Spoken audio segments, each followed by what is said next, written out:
ఆయన అమ్మని ఎన్ని మాట్లాడినాడో తెలుసా? అయినా మల్లిక మేడం మాట్లాడలేదంటే ఇప్పుడు చేయాల్సింది మాటికి మాట సమాధానం చెప్పడం కాదు, మనిషికి మనిషి తోడుగా ఉండడం అని నమ్మారు కాబట్టి. నీకందరి బాధలు అర్థమవుతాయి. అందరూ ముఖ్యమే, ఒక్క నేను తప్ప. మీరు ఫోన్ చేశారనే కదా సార్ నేను ఇక్కడికి పరిగెత్తుకుంటూ వచ్చింది. మరప్పుడు నువ్వు నాతో ఉండేదానివి కదా. రాజీవ్ సార్ పక్కన ఈ సమయంలో ఒకరు ఉండడం, ధైర్యాన్ని ఇవ్వడం చాలా అవసరం. ఆయనకి గ్రీష్మ తప్ప ఇంకెవరూ లేరు. సరే, ధైర్యంతో పాటు రక్తాన్ని కూడా ఇస్తున్నావుగా. ఇదవ్వగానే బయలుదేరు. నేను ఇంట్లో డ్రాప్ చేసి నేను హాస్పిటల్కి తిరిగి వస్తాను. ఎందుకు సార్? ఎందుకేంటి వస్తుందరా? ఇప్పుడు నీకు రెస్ట్ కావాలి.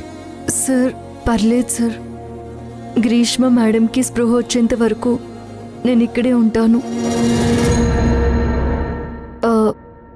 రాజీవ్ సార్, ఆయన గురించి అంత ఆలోచించాల్సిన అవసరం లేదు.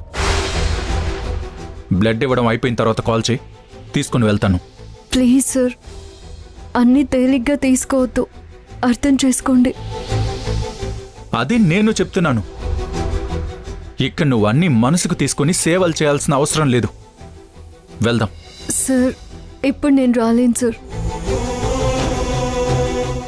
రాజీవ్ సార్ పక్కన ఎవరూ లేరు, అంతేనా? ఇప్పుడు నా పక్కన కూడా ఎవరూ లేరు వసుంధరా. ఒక్క మాట అడుగుతాను, చెప్పు. పొరపాటున గ్రీష్మకి ఏదన్నా అయ్యి రాజు అంకుల్ నా కాలర్ పట్టుకుని తిడితే నువ్వు నా పక్కన నించుంటావా, ఆయన పక్కన నించుంటావా?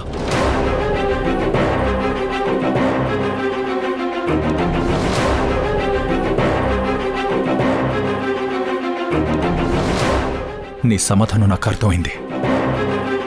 Thank you Vasundhara.